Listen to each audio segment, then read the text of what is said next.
할렐루야. 153 저녁기도에 오신 여러분들을 주님의 이름으로 환영하고 축복합니다. 이 시간 우리 같이 그 주님의 사랑을 우리 같이 함께 고백하며 찬양하는 시간이 되었으면 좋겠습니다. 그 사랑 얼마나 나 표현 못해도 나 표현하리라. 우리 같이 찬양하겠습니다.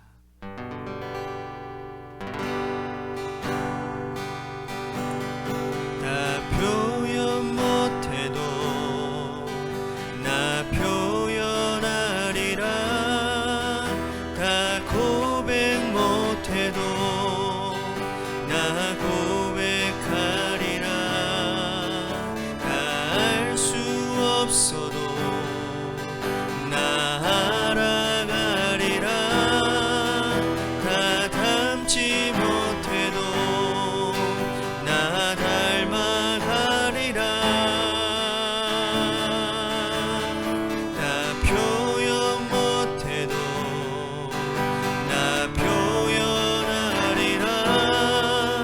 다 고백 못해도 나 고백하리라. 다 알 수 없어도 나 알아가리라. 다 닮지 못해도 나 닮아가리라. 그 사랑 얼마나 아름다운지, 그 사랑 얼마나 날 부욕해 하는지, 그 사랑 얼마나 크고 놀라운지를, 그 사랑 얼마나 나를 감격하게 하는지, 그 사랑 얼마나 아름다운지, 그 사랑 얼마나 날 부욕해 하는지, 그 사랑 얼마나 크고 놀라운지를, 그 사랑 얼마나 나를 감격하게 하는지.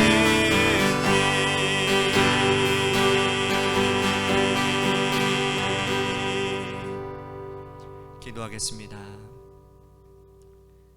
우리를 향하신 그 하나님의 크신 사랑, 하나님, 정말 우리는 하나님의 사랑 없이는, 하나님의 긍휼하심 없이는 너무나도 완악한 죄인이고 누구 앞에 바로 설 수 없는 그러한 자들임을 하나님 오늘 자백하는 이 시간이 되게 하여 주시고, 그래서 주님 사랑 안에서 하나님 사랑의 사람으로 바뀌어질 수 있도록, 하나님 그것이 참으로 힘이 들고 어렵지만, 그러나 주님께서 나에게 허락하신 사랑이시기에 그 믿는 믿음, 그 주님의 사랑을 하나님 믿는 믿음 가운데서 나도 그렇게 살아가고자 부단히 애를 쓰며 훈련하는 귀한 사랑의 사람이 되도록 인도해 주옵소서. 사랑이 많으신 예수님 이름 받들어 간절히 축복하며 기도하옵나이다. 아멘. 오늘 이 저녁 시간에 하나님이 우리에게 주신 말씀 보도록 합니다.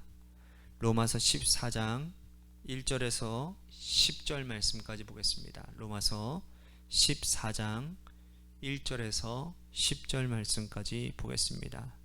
우리 같이 한 목소리로 다 함께 봉독하도록 하겠습니다. 시작. 믿음이 연약한 자를 너희가 받되 그의 의견을 비판하지 말라. 어떤 사람은 모든 것을 먹을 만한 믿음이 있고 믿음이 연약한 자는 채소만 먹느니라. 먹는 자는 먹지 않는 자를 업신 여기지 말고 먹지 않는 자는 먹는 자를 비판하지 말라. 이는 하나님이 그를 받으셨음이라. 남의 하인을 비판하는 너는 누구냐? 그가 서 있는 것이나 넘어지는 것이 자기 주인에게 있음에 그가 세움을 받으리니 이는 그를 세우시는 권능이 주께 있음이라. 어떤 사람은 이 날을 저날보다 낮게 여기고 어떤 사람은 모든 날을 같게 여기나니 각각 자기의 마음으로 확정할지니라. 나를 중히 여기는 자도 주를 위하여 중히 여기고 먹는 자도 주를 위하여 먹으니 이는 하나님께 감사하며 먹지 않는 자도 주를 위하여 먹지 아니하며 하나님께 감사하느니라. 우리 중에 누구든지 자기를 위하여 사는 자가 없고 자기를 위하여 죽는 자도 없도다. 우리가 살아도 주를 위해 살고 죽어도 주를 위하여 죽나니 그러므로 사나 죽으나 우리가 주의 것이로다. 이를 위하여 그리스도께서 죽었다가 다시 살아나셨으니 곧 죽은 자와 산 자의 주가 되려 하심이라. 내가 어찌하여 내 형제를 비판하느냐? 어찌하여 내 형제를 업신여기느냐? 우리가 다 하나님의 심판대 앞에 서리라. 아멘. 오늘 이 저녁 시간에도 하나님의 은혜를 사모하셔서 이제 나오신 여러분들에게 하나님의 신령한 은혜와 축복이 함께 하시기를 바라겠습니다. 1989년에 최일도 목사님께서 세운 다일 공동체는 바퍼 사용으로 유명했습니다. 노숙인들과 길거리에 전전하는 거린들에게 따뜻하게 밥 한 끼 식사를 제공하는 사역을 지금까지 하고 있지요. 다일 공동체는 바퍼 사용뿐만 아니라 노인들을 위한 무료 진료 그리고 천사병원 등을 건립해서 사회 공동체의 복지 사각지대에 있는 사람들에게 사랑의 손길과 따뜻한 그리스도의 정신을 지금까지 아름답게 펼치고 실천하고 있습니다. 그런데 우리가 눈여겨봐야 될 것은 다일 공동체의 사역뿐 아니라 그 공동체의 이름, 다일이라는 이름 뜻입니다. 다일. 그 이름의 뜻은 다양함 속의 일치라는 뜻입니다. 다양함 속에서 일치라는 말은 교회 공동체의 본질을 굉장히 잘 표현하고 있는 말입니다. 교회만큼 다양한 곳이 어디 있습니까? 세상 한가운데 이 다양성이 있는 그런 단체가 어디 있겠습니까? 교회는 아주 많은 다양한 사람들이 모여드는 곳입니다. 남녀노소가 모이고요, 어린아이부터 노인까지 모입니다. 세상의 어느 공동체가 나이의 스펙트럼이 이토록 다양한 곳이 더 있을 수가 있겠습니까? 학벌의 차이도 굉장히 다양합니다. 많이 배운 사람도 있고 글자를 전혀 모르고 한글도 깨치지 못한 분들도 모여 있습니다. 고향도 천차만별이지요. 전국 각지에서 모인 분들이 교회 공동체의 일원이 되어 있습니다. 그러므로 교회 공동체는 이렇게 다양한 분들이 모여 있는데 이 다양함이 그냥 그대로 모여 있다면 다양함은 곧 분열로 이어질 것입니다. 하지만 좋은 교회, 정상적인 교회는 이러한 다양함이 절대로 분열로 이루어지지 않습니다. 일치로 나아가지요. 교회가 일치되는 유일한 한 가지 이유는 뭡니까? 그리스도의 복음 때문입니다. 예수 그리스도께서 십자가에 달려 죽으시고 우리를 죄와 죽음에서 구원하셨다는 예수 그리스도의 놀라운 복음의 소식, 구원의 복된 소식, 이 소식 때문에 교회 공동체는 너무나 다양하지만 그 가운데 복음으로 전파되는 공동체로 일치를 이룬다라는 것입니다. 다양함의 일치를 이루기 위해서 우리가 기억해야 될 중요한 것이 한 가지가 있는데 이건 비본질적인 것에 집착하면 안 된다라는 겁니다. 본질이 복음이기 때문에 복음에만 집중해야 우리는 다양함 가운데서 일치를 이룰 수 있다는 거죠. 자, 오늘 본문 말씀에서 사도 바울은 교회 공동체의 비본질이 얼마나 많은 분열을 일으키고 있는지를 우리가 비본질에 집착하는 사이에 본질인 복음 전파를 놓치고 있는지, 그러므로 우리는 비본질이 아닌 본질을 따라야 함을 오늘 말씀은 설명하고 있습니다. 자, 먼저 1절에서 3절 말씀 우리 같이 다시 한번 읽어보겠습니다. 시작. 믿음이 연약한 자를 너희가 받되 그의 의견을 비판하지 말라. 어떤 사람은 모든 것을 먹을 만한 믿음이 있고 믿음이 연약한 자는 채소만 먹느니라.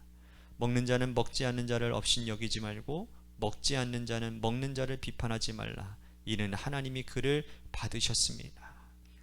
로마 교회를 비롯하여서 바울이 전한 바울이 복음을 전한 모든 유럽 교회와 소아시아 교회들은 고기 문제 때문에 교회 공동체가 참 걱정이 많았다고 합니다.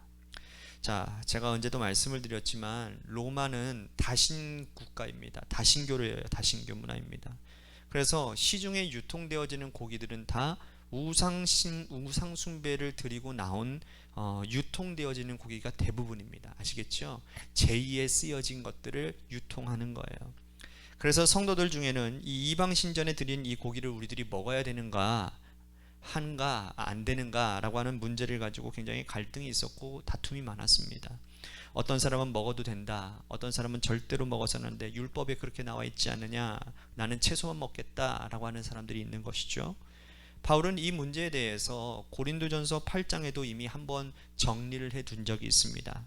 하나님이 거룩하다 하셨으니 우리가 모든 것을 먹을 수는 있으나 믿음이 연약한 자들, 그들이 혹시나 사도들이 고기를 먹는 것을 보고 시험에 들까 실족하게 될까 두려워서 나는 그렇다면 복음 전하는 이유로 복음 전파 때문이라도 나는 평생도록 고기를 먹지 않겠다라고 선언을 합니다. 그런 측면에서 바울은 로마 교회 성도들에게 고기를 먹느냐 먹지 않느냐 하는 비본질 속의 문제를 설명하고 있는 겁니다.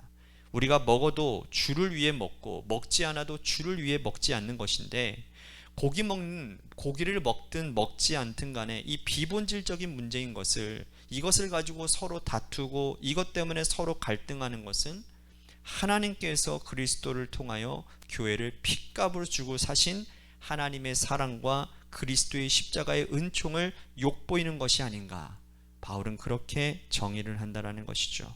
또한 교회 공동체의 날의 문제 때문에 서로 다툼이 있었습니다. 5절 말씀 보십시오. 어떤 사람은 이 날을 전날로 낮게 여기고 어떤 사람은 모든 날을 같게 여기나니 각각 자기의 마음으로 확정할지니라.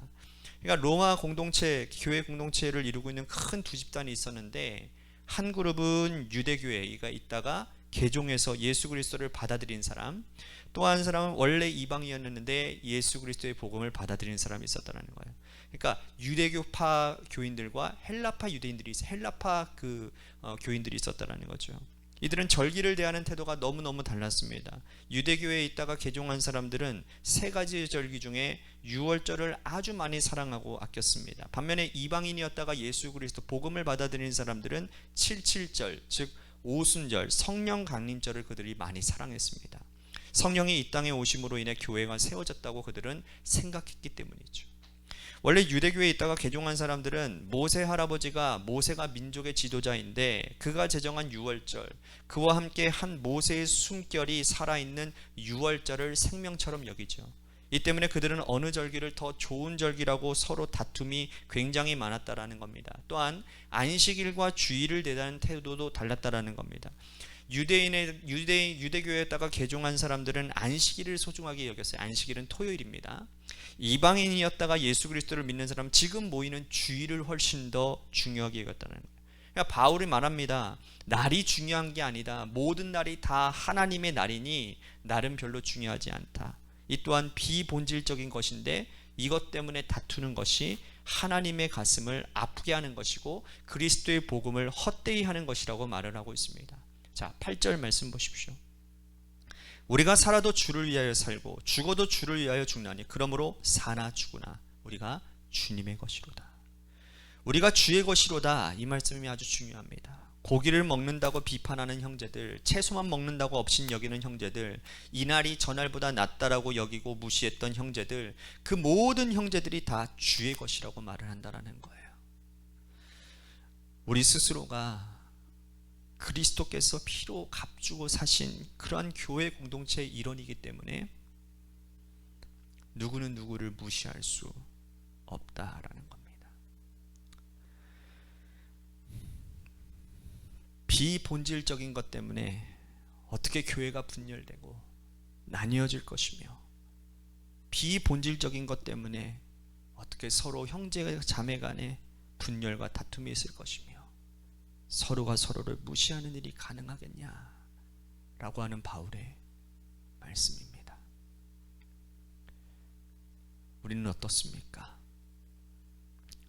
우리가 교회 공동체에서 진실로 비본질적인 것 때문에, 아무것도 아닌 문제 때문에, 이 문제 때문에 서로 갈등하고 분열을 했던 적은 없는지, 지금도 우리들의 마음속에 나는 저 사람을 결코 받아들일 수 없어, 내 나름대로 선을 정하고 있는 분들은 아마 다 있으실 겁니다. 곰곰이 생각해 보십시오. 과연 그것이 복음 때문인지, 복음이 아닌 비본질적인 것 때문인지, 그렇다면 우리는 나중에 하나님 심판대 앞에 서서 하나님의 심판을 피하지 못할 겁니다. 10절 보십시오. 내가 어찌하여 내 형제를 비판하느냐, 어찌하여 내 형제를 업신여기느냐. 우리가 다 하나님의 심판대 앞에 서리라. 여기 바울이 말한 비판하느냐 할 때 비판이라는 단어는 건전한 비판을 말하는 게 아니라 차별을 의미하는 겁니다. 나와 다르다고 형제를 차별하는 것, 이거는 하나님의 심판대 앞에 서서 피하지 못할 책망거리가 된다라는 뜻이죠. 우리 모두가 다 이 세상을 떠나게 되면 하나님의 심판대 앞에 서게 될 것입니다. 목사든 교회 중직이든 교회 갓 들어온 평신도든 누구나 다 하나님의 심판대 앞에 서게 될 것인데, 그때 우리가 하나님의 심판대 앞에 서서 형제를 나와 다름으로 인해 차별했던 그 죄값을 우리는 어떻게 치르게 될 것입니까? 복음이 아닌 비본질적인 것 때문에 교회 공동체를 분열하고 갈라놓았던 적이 있다면 우리 스스로가 주님 안에서 나 스스로를 돌이키고 하나님이 내가 심판대 앞에 내가 서게 된다는 사실을 우리들이 기억하기를 바라겠습니다. 자, 바울은 결론적으로 이렇게 말을 합니다. 17절 볼까요? 하나님의 나라는 먹는 것과 마시는 것이 아니요 오직 성령 안에 있는 의와 평강과 희락이라. 하나님의 나라는 먹는 것과 마시는 것이 아니라고 했습니다. 고기를 먹든 채소를 먹든 그 비본질적인 것은 하나님의 나라에 해당되는 것이 아니고, 하나님의 나라는 오직 그리스도께서 말씀하신 의와 평강과 희락, 이 본질적인 것을 붙들고 가야 된다고 말씀을 합니다. 혹시나 우리 안에 이 요소들이 우리 가운데 내재되어져 있어서 그리스도의 사랑에 우리들이 참여하지 못하고 있다고 한다면 오늘 하나님 앞에 우리들이 철저하게 회개하고 우리가 그리스도의 사랑을 덧입은 자답게 그리스도의 사랑을 실천하며 살아가는, 그래서 나의 희생으로 인하여 나의 죽음으로 인하여 의와 평강과 희락이 회복되어지는 하나님의 영광이 가득한 삶을 살게 하여 주시옵소서. 우리 같이 이렇게 말씀을 생각하며 기도했으면 좋겠습니다. 또한 우리 교회 공동체를 위해서 기도합니다. 하나님의 교회가 하나님 믿음으로 바로 설 수 있는 교회가 되게 하시고, 온 성도들이 하나님 앞에 기도하며 하나님의 마음에 감동되어져 하나님의 마음을 붙들고 이 교회를 세워가는 믿음의 공동체가 되게 하여 주옵소서. 주님이 말하게 하시는 대로 말하게 하시고, 주님이 행하라고 하면 그 행함을 따라 하나님 우리 가운데 하나님의 영광이 드높아지는 그러한 교회 공동체가 되도록 인도해 주시옵소서. 마지막으로 여러분들의 삶의 자리와 여러분들의 자녀들을 위해서 기도하시다가 지금 돌아가시기를 바라겠습니다. 우리 같이 하나님 앞에 기도하도록 하겠습니다.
you.